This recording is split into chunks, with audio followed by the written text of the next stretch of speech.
I'm like boss nass. Yeah. All right.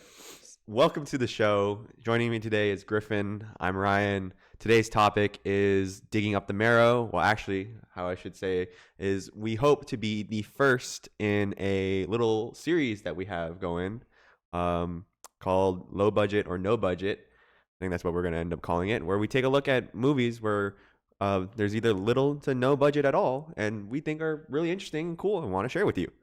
So like I said earlier, today's topic for the day is digging up the marrow. Griffin, why don't you start us off? What do you know about this movie? I only know about this movie because you shared it with me. It's a very interesting little movie. I certainly would not have picked this out on my own. It seems like it belongs to like an entire like canon of projects that the director created. His name Alex Green. Adam Green. Adam Green. It seems like Adam Green has like his own little world. He has a TV show called Halston. Holliston, yeah. Holliston. It seems like he has like a bunch of little projects. Seems very, very interesting, actually. It seems like he belongs to like a certain era of horror movie directors, among which are many that I am familiar with, but he is not somebody I know is all that well. But the project was really super interesting, and I was appreciated that you had brought it to my attention. Cool. Have you ever seen like a movie like this before, or like what? Is there any movie you can like compare it to outright? You know, it's funny because it's around the same era that I remember Catfish coming out. So for some reason, it keeps reminding me of Catfish. But you know, Catfish kind of like walks that line between whether or not you are sure if it's a documentary or if it's kind of scripted. Mm-hmm. And this one is clearly just like a scripted mockumentary, but it's really fun. And Ray Wise. Yeah, it has Ray Wise. Yeah, it has a couple like maybe two familiar faces actually. Ray in particular is like such a like an awesome sport for being in this movie.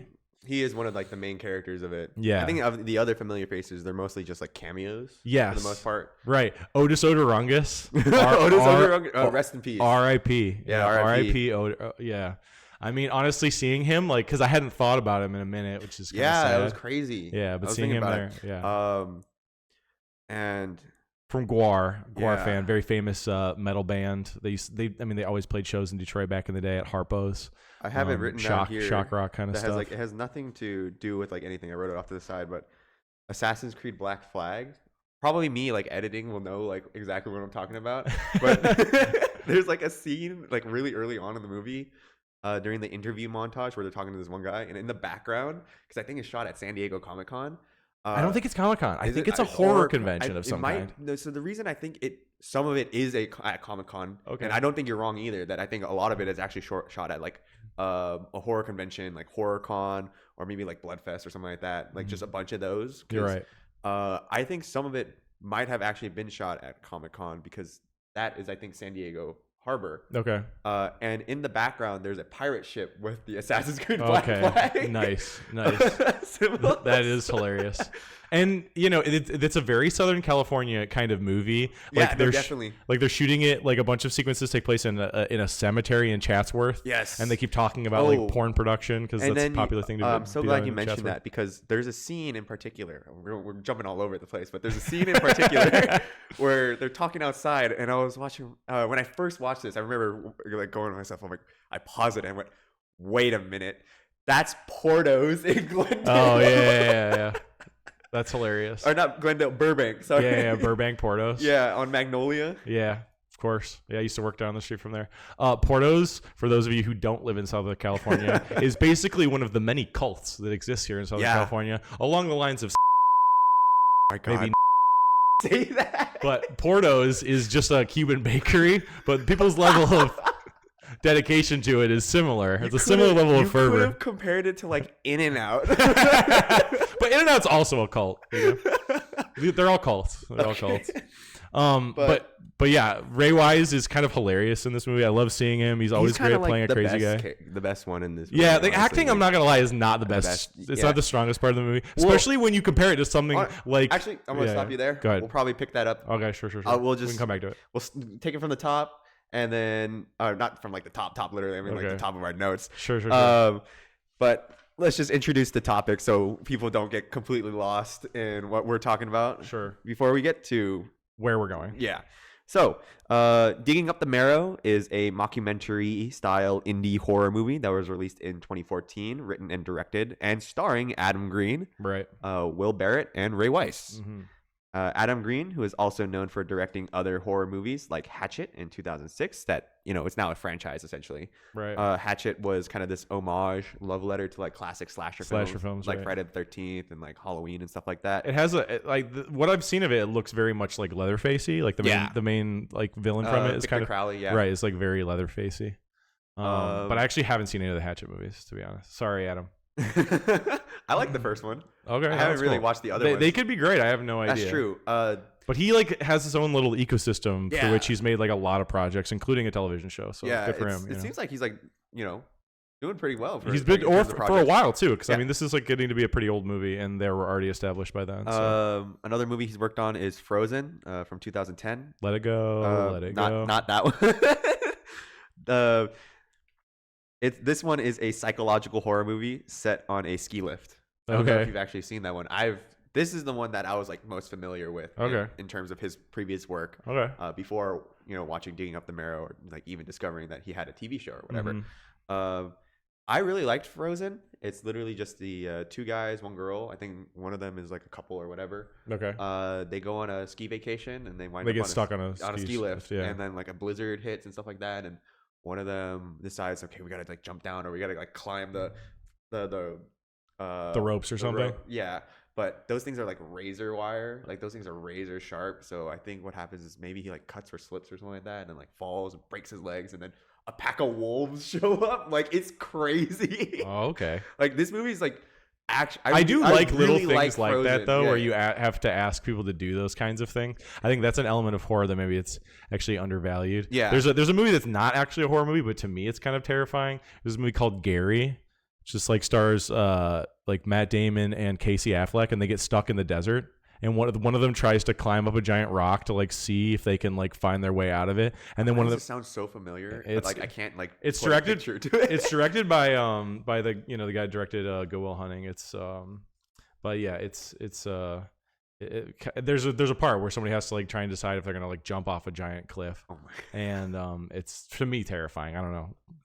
Scared of me. What I like the most about this movie, actually, though, is like the little slices of real life within it. Yeah. Like you kind of it little bit teaches you about like the subculturally world of like indie horror stuff. Yeah, there's kind of this like microcosm of a community that's like going on that I don't think a lot of people really know about or know that exists in general, unless you're like already a part of that community. Yeah, it reminds me of Otaku no Video. So Otaku no Video is an old anime that has like slices of documentary within it, and this kind of like amongst the story is also like interesting little slices of what horror conventions are like, and like what the creators and their life is like, and what their ecosystem is like. It's really interesting. And what else do I have here? Oh yeah, Frozen. It stars Iceman from the Bryan Singer X-Men movies. What? Oh yeah. Okay, with one of the twins. Sean or whatever. They're twins. Yeah, but I actually see one of them in things and think it's the other one all the time. And I think that's all I have for Sean Ashmore, I think is his name, and then there's the other one. There's two of them. For Adam Green's other work, because I haven't watched Holliston, so I can't really speak on that. All I know is that's like a horror sitcom, which I think is an interesting concept. What's it on? Do you know? No, I don't. Word, not unfortunate. Sorry, Adam. We love what you're doing, bud. Keep going. No, your movies are great. I really like Frozen. But Digging Up the Marrow has a runtime of around 1 hour and 29 minutes, so it's pretty tight. And generally speaking, for anyone watching, spoilers ahead. If you want to watch this movie, or we've at this point convinced you of watching this movie, just go ahead, watch the movie, come back, and then listen to us talk about it some more. Listen to us spoil it. Yeah, I guess so. We'll try not to spoil too much, but I don't know, because there's kind of just like there's only one thing that can really be spoiled, which is whether or not they're like whether there's monsters. Yeah, that's fair. The whole setup of the movie is that there's monsters, and the characters, all they do is pivot around that point pretty much for the entire duration of the movie. So generally speaking, the premise of the movie is there's this guy named William Decker who's played by Ray Weiss, who, if anyone is familiar with literally anything, like any television, like Tim and Eric's $1 billion movie. So you would probably recognize Ray Weiss. And he plays this crazy guy who says, "There's monsters are real, and I have evidence, and I've drawn pictures." And he has this crazy map, and they're like, he pretty much tries to convince Adam Green and Will Barret, the cinematographer, in real life, but also in the movie, he's the guy behind the camera, that there's this secret underground network of tunnels, and there's a secret society of quote unquote monsters, because Ray Weiss's character doesn't necessarily believe that they're monsters. He, as it's described and explored in the film, he's of the attitude that these are just people that look different with like abnormalities. He basically is suggesting that there's an entire world of people who are born very different from one another. So it's really like people of different abilities, basically. And that those people all somehow know to go live underground together, and they have an entire subterranean society. And that's pretty much it. And he sent Adam this notebook of his notes and his findings, and then Adam takes him seriously. One thing that I thought was cool, in the credits I saw that almost the entire story is actually based on the original artwork of this singular artist. Yes, I have it written down. Alex Pardee. So Alex, apparently the story of how it goes is Alex sent fan mail to Adam about in character of one of Adam's horror movie, Victor Crowley, the slasher from Hatchet. And then that inspired the idea of like, oh, what if Victor Crowley had sent like real, what if he was real, right? And then it kind of snowballed into, what if monsters were real? What if this guy thought monsters were real? Blah blah blah. And what if he was like crazy? So Alex actually does have a cameo in the movie, a couple cameos, I think. Really? He shows up a couple times when they're doing the interviews. Oh, he's one of the people they interview? Yeah, and there's several times they interview him actually. And all the artwork in the movie is also his. Yes. It's really funny because Decker keeps saying that I commissioned this piece. He commissioned this piece. I will say one of the Ray Weiss is so good at this. He's really funny. He's very so hilarious.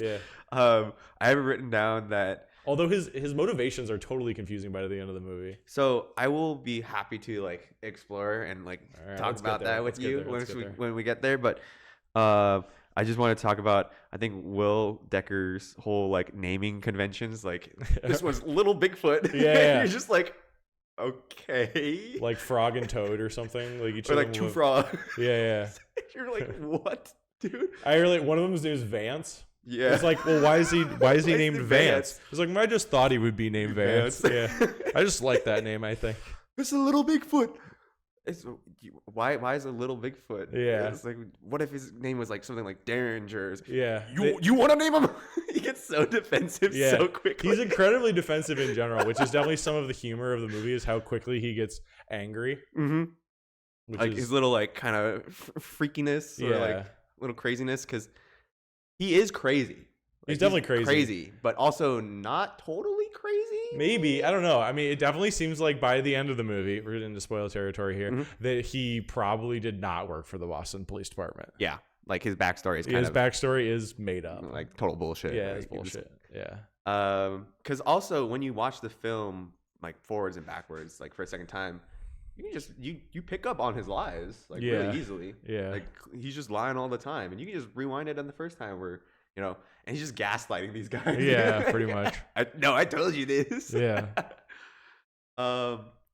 Structurally speaking, the movie kind of follows, I feel like, a 5-act structure.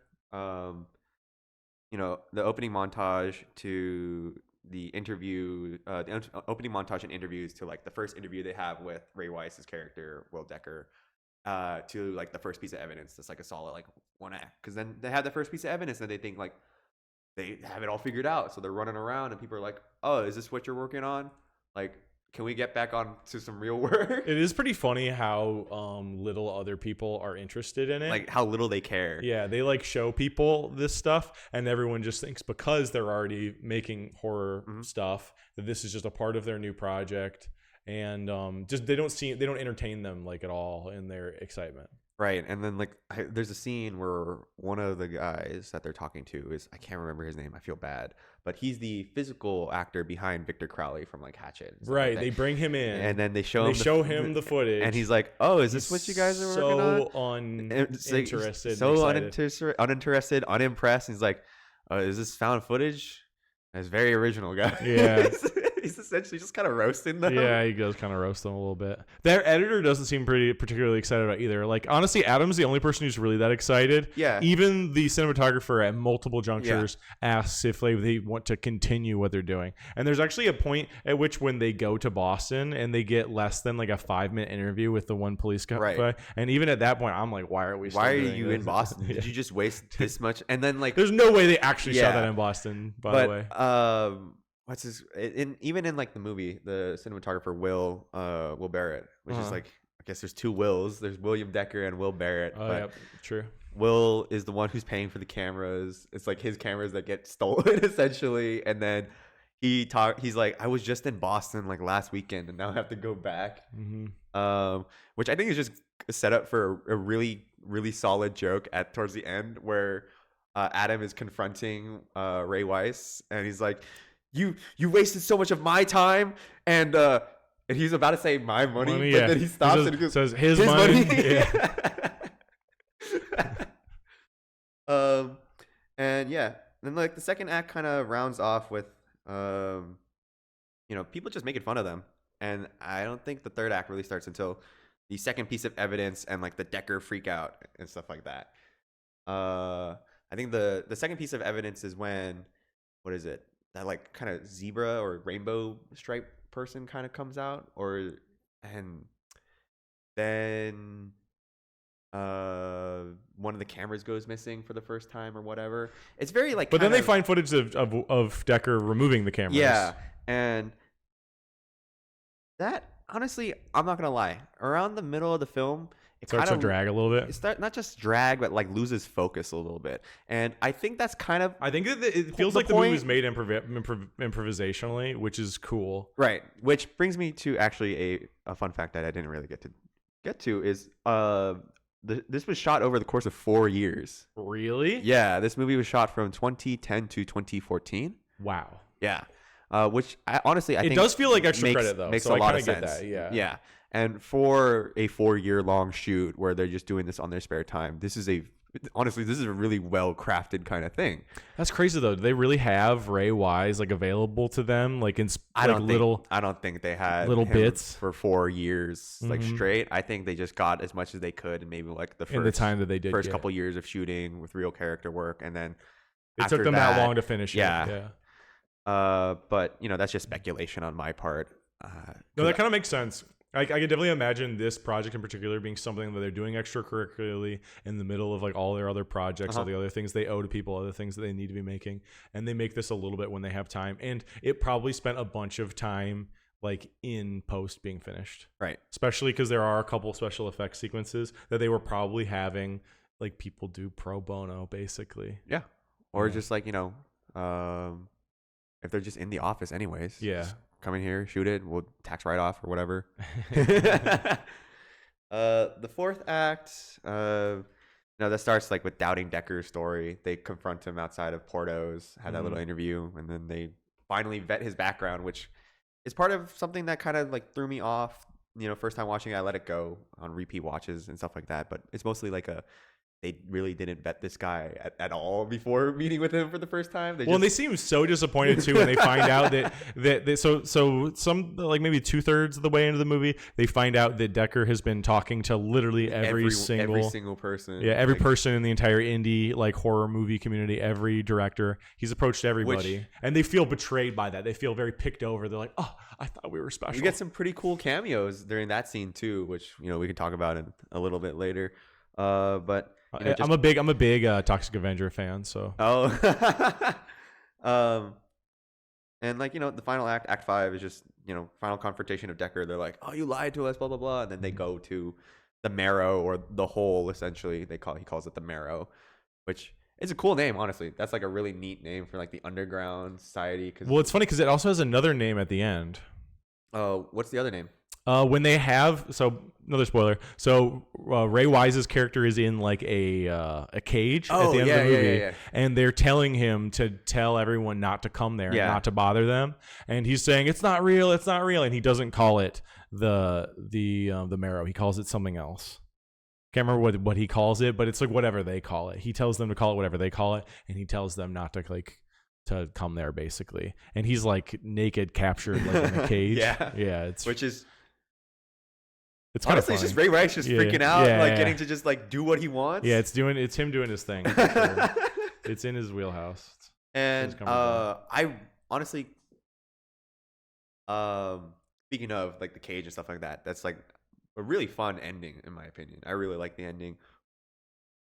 Yeah, it finally does kind of adopt some found footage elements at the end. Where they find the missing camera, and the missing camera has all this extra footage on it. They don't find the missing camera. We don't know how it ends up with the rest of the documentary, I guess. Oh, no, we do. Really? Yeah.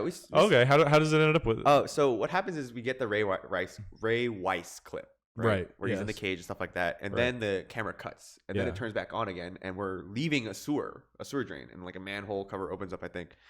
And then we're in front of Adam's house. Right, and then they watches him sleep. And then he kicks, like whatever is like, busts open, kicks open the door, and then like watches Adam sleep, like leaves the camera on his like nightstand, and then like wakes him up and his wife, which is that's how by screaming. Yeah. Which, but we also like at that seems to also be part of the documentary at the end. Yeah. You know what I mean? Like they've put all that together at least. Yeah. Which is that they essentially handed him the camera, which I think more has bigger implications for the intentions of the Underground Monster Society. They're like, oh, you were like documenting us, now we're documenting you. That's right. Yeah. Which I think is like really cool. That is kind of cool. I hadn't really thought about that. Yeah. But that's actually very cool. Yeah. I will say it reminds me a lot of that really famous piece of copy pasta. There's this really famous piece of creepypasta where it's about a guy who and this could be true for all I know, but it's about a guy who hikes the Northwestern Trail, which is like in like Washington, like along the Canadian border. And this guy's you can probably hike this trail supposedly for like 2 months. It's like so far and so long, and he makes it about 2 weeks in before giving up. And he did it all on his own. He's like hiking it entirely alone. And he gets back and he develops his pictures, and he finds pictures of himself asleep alone in his tent. What the fuck? And so when that moment happened in the movie and they're like capturing, like they're watching him sleep, I immediately remembered that piece of creepypasta. Honestly, I'm kind of glad you made the creepypasta comparison, because this entire movie is kind of creepypasta-y or like campfire story like type of vibe. Definitely. Which is I don't think it's a detriment to it at all. I think it adds credence. It's perfectly to the 2014, 2015 or whatever this year came out. It's very appropriate. Yep. I guess other than that, so do we think that whoever follows them and watches them in their sleep is his son, is Ray's son? I think so, because so I'm actually glad you mentioned. I totally forgot about that, like total overarching kind of stuff. Yeah, there's a huge one of the main B plot of the movie is that Ray Wise admits that he has a son, and he admits that some of the art that has been made by his son, and that he had a wife at one point, and he has this locked door where they find like human. It connects to the garage, and there's human excrement and feces and stuff like that. And it seems like maybe there's a chain on the wall. Yeah, he's been trying to keep his son, but his son wants to go back to live with the others, I guess. Right. This is all by implication. Almost none of it is explained explicitly. I'm glad you mentioned that, because there's another. At one point, he tells like a story about how a drunk college student met this one like monster named Umbrella. Right. That's actually one of the best stories, and that one's not even a B plot. That one's just a little story. Yeah. And I think the implication is that drunk college student was Ray Weiss. Really? Yeah, I think that's. Oh no! I didn't pick that up. Yeah, that's why he has a son like that. Yeah. Like, I think everything that Ray Weiss is telling us, like in those little split-second moments where he's not in the crazy. He's defensive mode. Yeah. Like that's like the honest truth of. But he also tells us that kid died. That's probably what he thought. So when he found him, that he was alive, he kept him chained up in the garage. No. Like he tells us the college student died, I thought, right? Probably. Oh, yeah, he does say the college student died. He says the college student was killed. But it's actually way cooler if that's just a Ray, lie. yeah, And there's actually Ray Wise, Wise, who basically was drunk and like hooked up with one of these different women and had like a different child. Because remember, he also said he saw one when he was a child too. Yeah. So he's like kind of been experiencing this his entire life. That's true. Do you think that would be very interesting? So like if he saw one as a kid, and like because of that he like developed this fascination with these people who live on the other side. Yes. And then that means maybe when he was drunk as a college student, he wasn't so drunk he didn't notice. He did notice and he wasn't turned off by it. Right. This is just something he was more interested in. Yeah. Right. This is not what this is not, all like, subtextual. Yeah, this is kind of all subtext that this is all we might be just hypertextual. like digging it. Yeah, we're just making up new parts of the movie. Too far into, but no, because I think that's kind of how like I don't know. That's how I read it. That's like how it looked to me. Oh, kind of interesting. I hadn't thought about it that way when I watched it. And like in that exchange of that interview scene where Adam was like, wait. What happened to the college student? And then Ray goes, oh, he died. Yeah. Like it's kind of it's something about the body ended up in the river or something like that. Yeah. But he does kind of. Yeah, he's very dismissive about almost everything, and it's funny the things that he is interested in, you know, because like, of course, early in the movie, he becomes very interested in someone else who on the crew has like kids, right? And so like all of the little details do kind of add up, but there are parts where at the end it doesn't really make entirely sense why Ray Wise would want to document all this, because if really all he wants is his son back, documenting it doesn't really get his son back. Yeah, so like, I mean, maybe he just wanted validation. Especially because he's constantly trying to stop them from documenting it too. Yeah, he wants to like control the narrative so much. His motivations are so weird. Like he's brought this to other horror directors. Yeah, and they said no. And they all thought he was crazy. They all thought he was crazy. He brings this to Adam. Then he wants Adam to make this movie, but doesn't want him to make the movie. He gets very mad when they try to get too close to all of it and chases them off. And like he's very defensive and very secretive, and doesn't really tell them what. To me, though, what this really just means is the movie was just made like very improvisationally. And right. If you're making movies improvisationally, some things are gonna motivations are gonna fall apart. Yeah. Like, and some things are just gonna make sense, and some things are just not going to like perfectly. I think but it's still fun. I mean, that's really the spirit of it, is that it's fun. It's still pretty good for what it is. Yeah, and I will say though that like, you know, relying on special effects in a no budget movie is complicated, right? Like at no point when you're watching a movie, you know, like the gold standard of no budget movies, you know, Clerks, you're never like, you know, like thinking like the special effects aren't good enough, right? Because there aren't any. I honestly think the effects that we saw in this movie are pretty fine, especially for the budget. Yeah, I don't know. It's mostly shot practically. Yeah. Like what little digital effects? I think there's one, and that's literally when they get attacked while they're escaping in the car. I wasn't really sure if any of the faces were digital. I think it's just minor digital enhancement. Or if they're costumes and makeup. I couldn't tell. I think it's actual costumes and makeup. Because it's such short, brief images. It really flashes this stuff at you just to like, which I think actually helps and works. Limits the amount of work that you need to put into it, which is numero uno. And two, it means that you're not overly scrutinizing the images in front of you either. Yeah. But I will say that like some of the stuff from just, I don't know, like the spectacle of like, there's one of these characters that has like these tendrils that come up. Oh, that's the spider one, right? Yeah. Yeah. And to me, that was just like, you see it too long and it's... Yeah, that was the effect that was like, I think that's the one with the obvious digital enhancement. Yeah, that I'm not that into it. But that being said, I mean... The other ones look pretty cool though. Yeah. I love like the DIY ethic of the entire project though. And I love it. It's just like, they're just shooting a hole. It's just looking at a hole. Well, and there's just a lot of the parts where like they're watching footage, like very vague, dark footage of Ray Wise just hanging out by the hole, staring at it. Like, yeah, they're trying to figure out, is he spooning something into the hole? Is he feeding someone? And then they're like, oh my god, I think he's crying. Yeah. Well, the other thing too is so weird because like he knows that they've put the cameras up. He was there when they put the cameras up, right? Yeah. And then he is like taking them down, and the surprise that they confront him for taking them down. Yeah, I guess. Exactly, yeah. Or well, maybe he was also kind of covering for the monsters because they did steal camera 2. Yeah, I guess they did have camera 2, so maybe he was just trying to cover for them. Because then I don't know. Improvisational movie making for sure. Yeah. Because it's very wishy-washy where he's like, I want to prove that they're real, but I don't want to prove that they're real. It's definitely a really good reminder, though, of like what you can make. But I think it just kind of feeds into like the whole craziness of Ray Wise's character. And I mean, it makes him more crazy to me. If that it's so like that even his own motivations aren't certain. Yeah. He like changes he's his just mind so kind of all the unstable. time. And then like he's constantly like I mean, I don't want to say bipolar, but it's like it seems like kind of that way. Yeah, a little bit. Where he's just like, very amicable and easy to work with one moment, and then literally like anything will set him off. Right. Was there anything like you liked in particular, like that you wanted to point out, or? I like I mean, like the story like really works with what they have the resources to pull off. I think that like trying to make a project, a movie of any kind on almost non-existent budget, I think is pretty much the most creative set of circumstances you can try to make a movie in. And so it gives you like a very strict kind of set of constraints to do it within, and you've got to be really flexible and really creative. And I think that it achieves on all those levels. But I'm not really sure like there's a single part of it that I think stands out above the others, other than the fact that like it's got this kind of like documentary slice of life kind of aspect of it. It does kind of like it seeds you in a little bit to the ecosystems that exist exclusively for horror media, like the what's the streaming service, Shudder. Yeah, Shudder. Which, by the way, I don't think they existed back then, but like Shudder and Tubi, these kind of like made for DVD and VHS horror movies, like the kind of world that exists exclusively like in the horror space where you can get in and like kind of make things that are really small budget.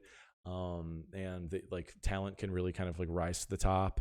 I love that about horror. I love that within like the space of horror, and I think this movie does have like a cool way of just talking about that I guess, without really directly talking about it. It talks about it in a very indirect way, but I think it's cool. I mean, I wouldn't say it necessarily like addresses like streaming or anything like that. It's more of just like culture, like fan culture in general. But it's also like streaming is maybe the way it's being done now. Maybe there's like straight to Tubi horror movies now, and maybe there's like straight to Shudder horror movies now. Well, I'm sure. But back then, you know what I mean? Maybe it was still straight to Blu-ray or DVD or straight to whatever. 2014, so yeah, pretty much it's when everything was kind of going towards streaming, I guess. But I think I think the movie is kind of just a love letter to like if you're a fan of horror movies or just like horror movie culture in general.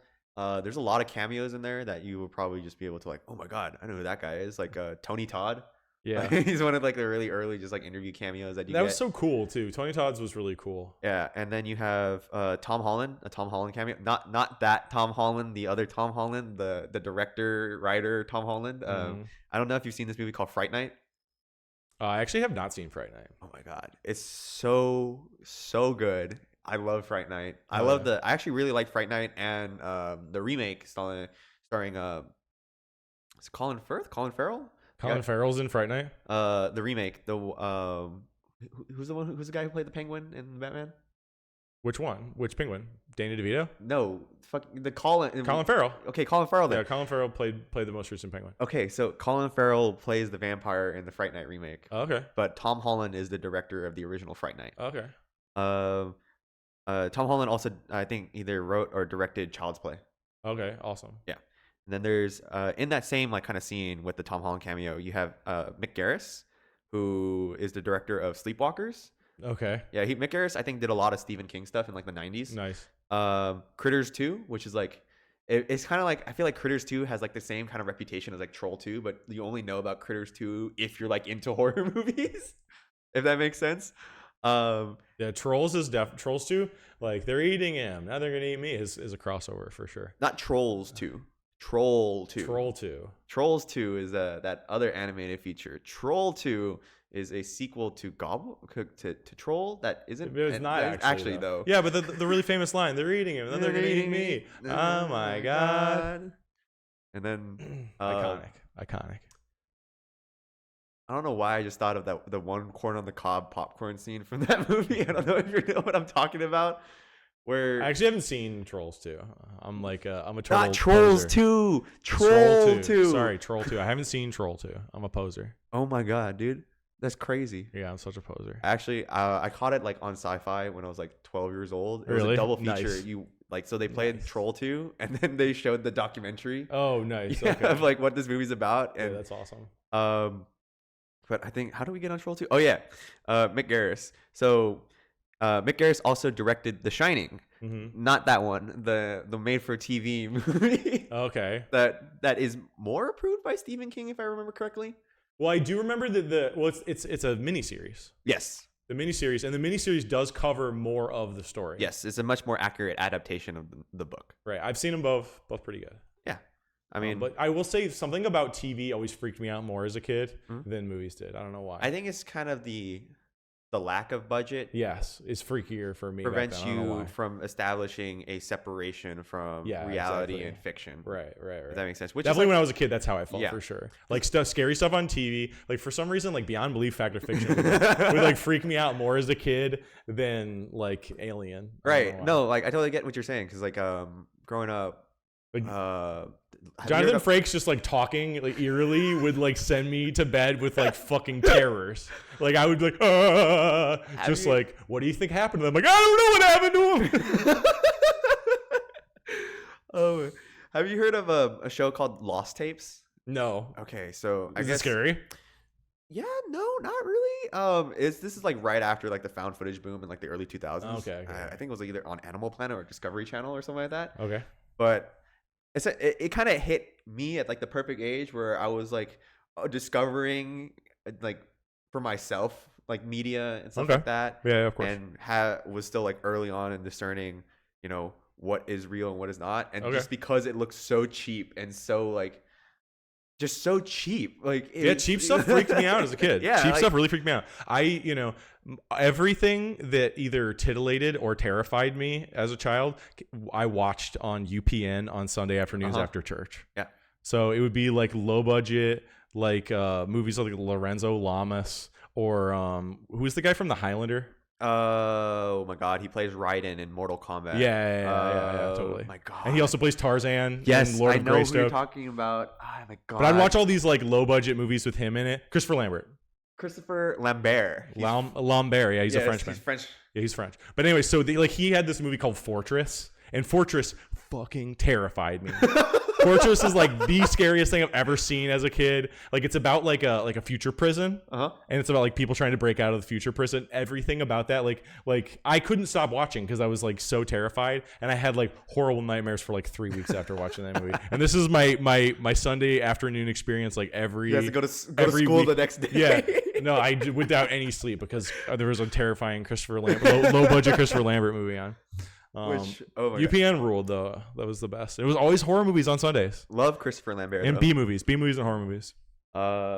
There's this part in particular that really freaked me out in Fortress when I was a kid, where he's like fighting these cyborgs that are kind of like prison guards, and he rips one of their gun arms off, and he puts his hand in the gun arm to start operating it, and he pulls their fingers out, and he's like, and like drops the fingers. And I was like, I was like, that's so fucking gross. That's so cool. It was actually very ill. It's like very sick. It's like just perfect, like 90s edgy. But as a kid, I was like disturbed. I was so disturbed after that. Things like Species would always be on those. Oh my God, I love Species. Species does rule. Species. All these movies rule, but as a kid, they either gave me kinks later down the road that I didn't know I needed out so much, or just freaked me out. Yeah. I mean, but God, honestly, Species and like Alien are still like kind of up there for me for like H.R. Geiger adaptations. Like, they're awesome. Like, they're so awesome. And if anyone hasn't seen Species, do yourself a favor, just watch Species, but don't think about it too hard. Species upset me so much as a kid. Really? I remember one time someone just told me the plot of Species before I'd even seen it, and I had nightmares that night. I couldn't sleep. I had to talk to my dad about it because someone told me the plot of Species. So my experience with Species, how would you get into Species? We're not even the Species isn't even the topic, but we'll none of these are the topic, but they're all awesome. So I don't know if Forrest Whitaker is in Species, okay, and I don't know. So is Michael Madsen. Yes, right. But I don't know if you're familiar with Forrest Whitaker's other works, but he has this movie called Ghost Dog. Oh, where's the samurai? Yeah, that movie rules. The samurai. That's all. That also was probably on UPN. Like I probably watched that on UPN. I remember watching Ghost Dog. And then I don't know what it was. I think it was just a Forrest Whitaker marathon on like cable or something like that. Word. So Ghost Dog finishes, and then Species comes on next, and I was like, "What back is to back this? Forrest Whitaker?" Yeah. I cannot tell you anything about Ghost Dog, but I can tell you everything about Species. I don't really actually remember any of the plot points of Ghost Dog either. Unfortunately, I just remember he's like an urban samurai. Yeah. Yeah. But let's get back on track, I guess. Sure. Where were we? I don't even remember. I know. Cameos. Yes. Can you remember any of the other ones? Tony Todd, Tom Holland, Mick Garris, Alex Pardee. Mm-hmm. I can't remember any of the other ones off the top of my head. I feel like there's more though. Well, We're missing Trauma, some. the Trauma guy. Yeah. What's his name? Loy something. I feel so bad. I love that guy. He's the best. But and Trauma is like my favorite of all of the. Honestly, like Nuke 'Em High, Surf Nazis Must Die, like Sergeant Kabuki Man. My favorite is the of the Toxic Avenger movies is the second one where they go to Japan. They shot most of that movie in Japan. Movie fucking rules. Honestly, this was just kind of like a Toxie's my dude. On top of it being a love letter to like either horror movies or the horror community, it's also like a are you into like B movie culture type deal. Yeah. And I think it's just like a coincidental overlap that horror just encompasses so much of B and C movie culture in general, because I think when you look at the math, like horror is the lowest budget for the highest turnover. Yeah, definitely. Well, what's really cool about it is, like, honestly, when we talk about these movies, we're also talking about a lot of very, very different movies. Right. Like, none of these trauma movies are particularly scary, actually. They're really just cute, tongue-in-cheek, and funny. They're, like, gross. Like, people will get their head squished in, but it's played with, like, the lowest stakes possible. It's like on some Looney Tunes shit. I think it's just like I think what the connecting thread is really is, like, makeup and effects. Sure. Because, like, Toxic Avenger is, like, that's, like, a makeup artist, like, dream movie, I feel like. Right. And this is also paying, I think, a lot of respect to the makeup artists and stuff like that. Yeah. You see a lot of the concept artists in the interviews and the makeup artists and stuff like that in the interviews too, which I think is an important part that gets overlooked in a lot of these, like, homages to culture, I guess. Right. Like, you're so focused on the writers and the directors and, like, cinematographers or, like, who's scoring the movie, you forget that there are other people also working on the project doing, like, the mask work and the makeup. And horror does have this element about it where it elevates, like, the craftsman. Yeah. Or at least, I wouldn't say it just elevates. I think it puts a lot of their stuff very front and center. No, I'm not saying, like, it doesn't necessarily, but I think when you say that, it kind of undermines the other craft work that is put in place on, like, other features. I think it's just because horror, they get to flex so much more that we get to notice more necessarily. Well, they definitely get to try things that they wouldn't otherwise be asked to do. Yeah. I mean, I remember saw here in LA a screening of the movie Society, like from 1984, 85, something like that. Movie's awesome. Really, really like it. But the director just happened to show up, which was so cool. It was actually being organized by DSA, Democratic Socialists of America, Hollywood Labor, which was really, really, really cool. But one thing that he came and talked to us about was basically that at the very end of that movie, there's this giant weird puppet orgy. And he was talking about how, like, everyone involved in it was the best day of shooting. It was the most fun thing because everyone just wants to get involved. Everyone wants to play with the weird puppet.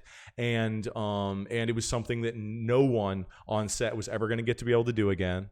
There was never going to be asked for another one. Right. It was just like a one-time opportunity to do something very weird. It's literally like a once-in-a-lifetime. It's a once-in-a-lifetime opportunity. Yeah. To do a giant puppet orgy on a horror. I mean, I feel like, and if you're an artist, who's going to say no to that? Yeah, it's the ultimate, test of your calling in a weird way. But moving on, and low stakes too, in like a fun way.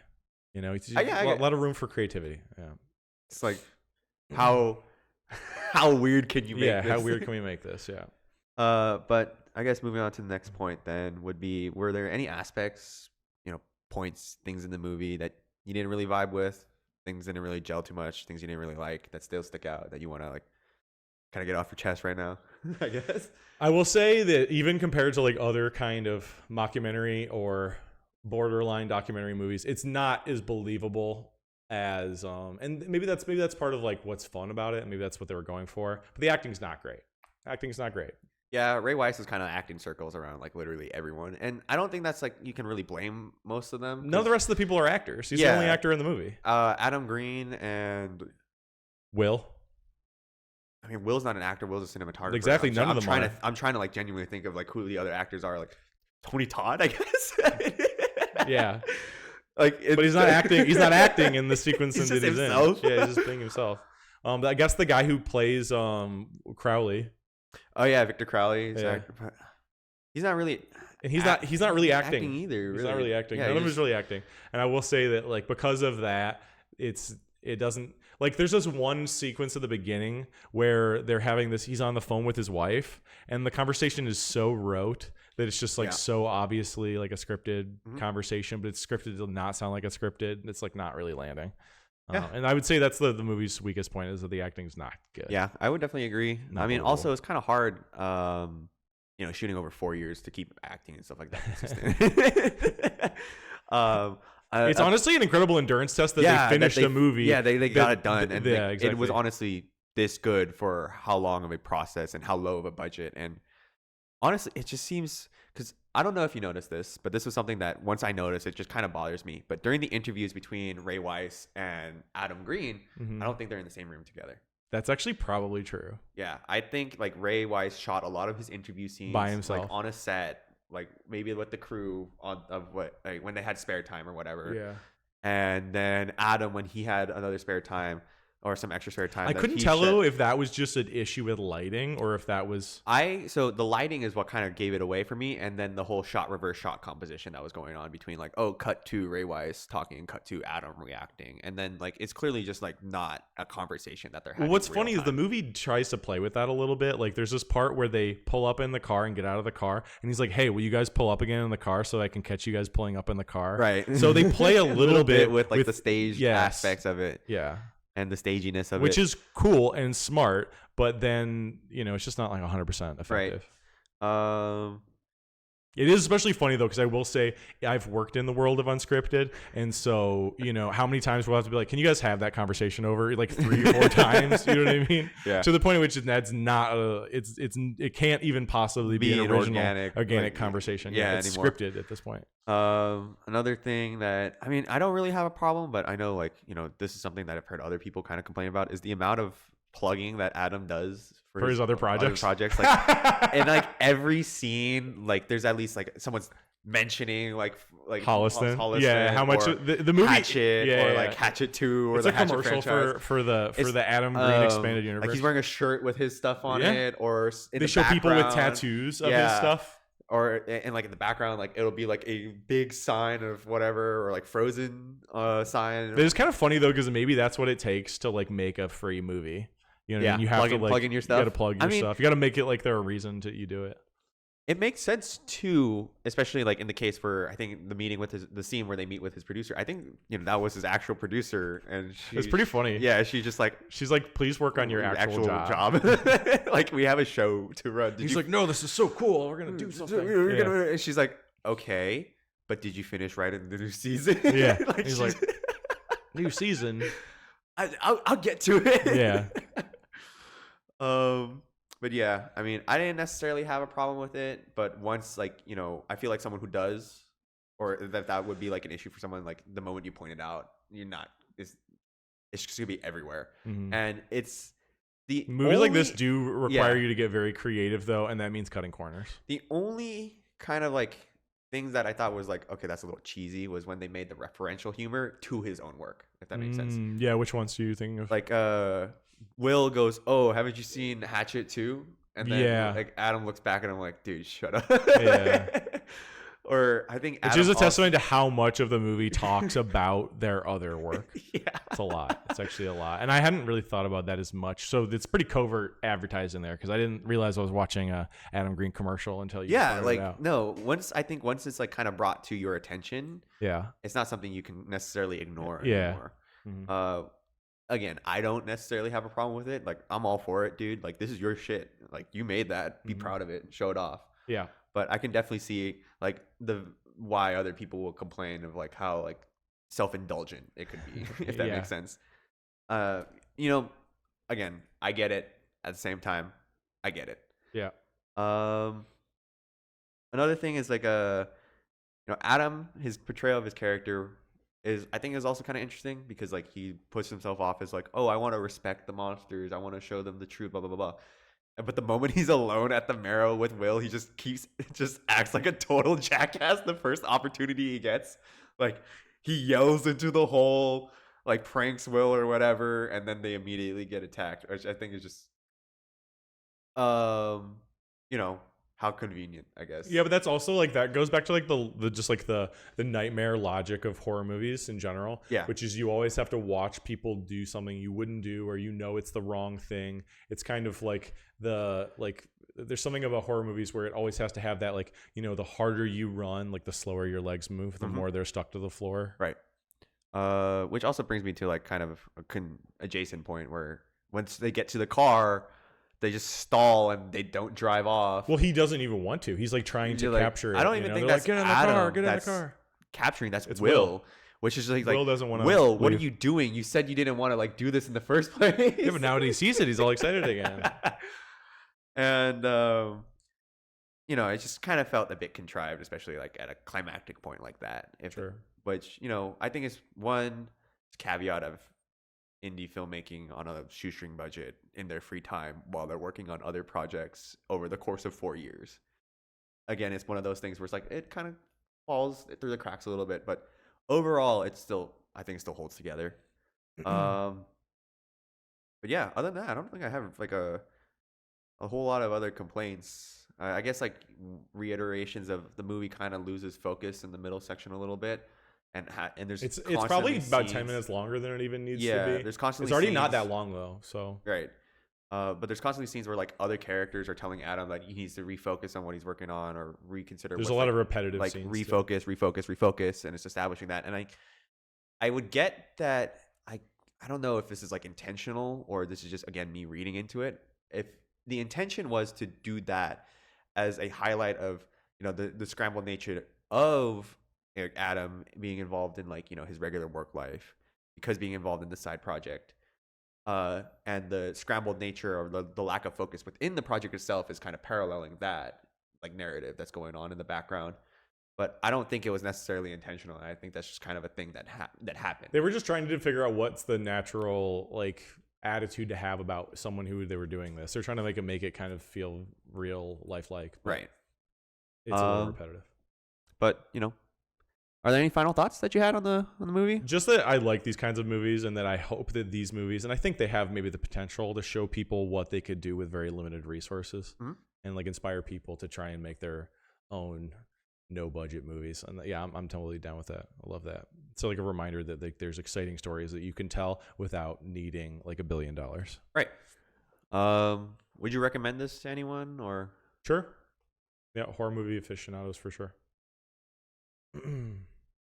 Okay.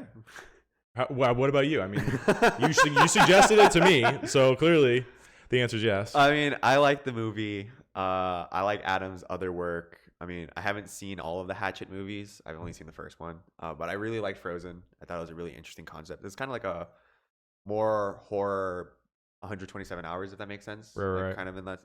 I don't know if that makes sense entirely, but I mean, by the way, it was Gus Van Sant was the name I was missing earlier. Oh, Gus Van Sant? Yeah, Gus Van Sant directed Gary. Okay, keep going. I think overall it's pretty okay.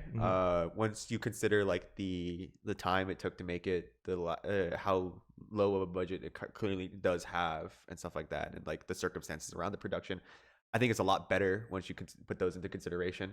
But I think that's also how movies should be judged. Like the worst movies are the most expensive movies that still suck. Yeah. You had all this money, all this help, but also it's like too many cooks type of deal. Well, that's definitely how they get. That's definitely how they get. But that's like I think for this one, Gone with the Wind fucking rules. So what are we gonna do? But yeah, obviously I'd recommend it. I've been recommending this movie the moment I saw it. Like this one, and there was another one on I'd seen. I can't remember what it's. The name, the title like is escaping me, or it's like at the tip of my tongue. It's something like the story of Leslie something or whatever. It's like this mockumentary about this college like group of film students that want to make this documentary about this real life serial killer slasher guy or whatever. Okay. And it's like a very behind the scenes. He's just a regular guy, but he has to ham up the fact that he's a horror movie kind of slasher in real life. So he like makes it seem more ominous by leaving certain doors unlocked or slamming other doors, or like, okay, so I got to make some noise here so that when she turns around, I'll be on the other side of the room and that'll freak her out or whatever. it kind of reminded me of that, where it's very like, if you're aware of the tropes of the genre or you're aware of the culture of the genre, then like this movie is kind of like an homage or love letter to you. Like, this is made for you. Right. Would I recommend this to someone who isn't a fan of the horror genre or isn't familiar with the horror genre at all or doesn't like horror necessarily? I would definitely mostly suggest this to people who are aspiring filmmakers. Oh, That's yeah, no, definitely. mainly This the is like people I see this is like the, if you want to make indie films, go ahead, Yeah. watch this movie and see what you can do. Like, Man, I think there's like nothing should stop you. The fact that this movie was like made over the course of 4 years, and some, you know, with people who basically have no more access to anyone who to equipment or resources than anyone who just like works in advertising. right, You know? and So. you know, they got it done. It's just Yeah. persistence. It's persistence. Totally. Is there like a closing regards? Any final like? Other than just the fact that I can't wait to return to this topic because I love these kinds of movies and I think that they're important, and I think they're the best jumping off point for filmmaking. So Right. Yeah. I'm excited to talk more about these. Would you? I mean, I hate to say this, but what kind of rating would you give it? Oh, jeez. Out of what? I mean, you give me the scale, man. I give this a Dream Warriors out of New Nightmare. Oh, okay. So it's like a solid 6.7 out of 10. Yeah, I don't know. Like, I'm just if you're already invested into the Friday the 13th franchise, you're gonna have to watch Dream Warriors, and like, you can like hate Dream Warriors. Some people love Dream but Warriors. like, you know, there's a lot of people that love Dream Warriors. Dude, I like Dream I Warriors. kind of That like Dream shit's Warriors sick. too. I think maybe I gave it too much praise by calling it a Dream Warriors. Have you watched? I'm really a Nightmare on Elm Street 2 kind of guy though. Oh my god! You know what? For me, actually, my first exposure to Nightmare on Elm Street wasn't the movies or anything. It was actually like comics that I read in the comic book store, Oh, in the comic okay. book shop. Yeah. All right. I do remember in the early 2000s there were kind of like a lot of horror movie comics. Oh, well, horror movie comics was like a thing from like the dawn of like time, essentially. If there's I like just a remember movie, there there's were a comic there were book tie-in, brand yeah. tie-ins specifically in the late 90s, early 2000s. Because like, I think with that, it's because the new Nightmare movies were coming out, like the remake movies. Oh, the remake. Yeah. Well, New Nightmare is from the 90s. The remake is from Yeah, I gotta just clarify that. Yeah. But I'm talking like I think 80s and 90s, or not 80s, I guess, just 90s and like late 90s Nightmare on Elm Street comics, because the Dream Warriors like show up. Really? That was like one of the first things I read about. Like, my first exposure was the Dream Warriors. We're gonna get you, Freddy. And I just thought that's what Nightmare on Elm Street was for a Yeah, long period yeah. of time. Like a group of super friends. We're gonna take down Freddy. Yeah, we're gonna- psychic warriors. We're gonna get him. We're the Dream Warriors. Yeah. But yeah, no, I think that's a very fair assessment. I think this movie is there. It's definitely floats in between like 6 to 7. I'd say like it's a 6 for sure. If I was like being super, super favorable to it, like I'd give it like an 8 for like the circumstances around the production and stuff like that. And the fact that they were able to get it done, and I think it looks really, really good, especially for, you know, how low budget it is, and with the practical effects that it has, those look really good too, in my opinion. I don't think you can like knock it down for definitely making those attempts. I think if anything, like the digital enhancements kind of like distract from stuff, and certain monsters, especially towards the climactic like escape scene, stay on screen a little too long. But other than that, I think this movie's solid, and I would still recommend it to other people. Sure. But yeah, I think that's all I got to say. Awesome. All right. Well, that's it for us for today. Thank you for watching. Thank you if you made it to the end of the video. We hope to see you on the next episode of the King Koi Productions podcast, and another edition of Low Budget, No Budget. Yeah, tell us your favorite Freddy movie in the comments. In the comments, which Nightmare on Elm Street's best? The answer's 2, but The answer is the Dream Warriors. Your mileage may vary. All right. Thank you and goodbye.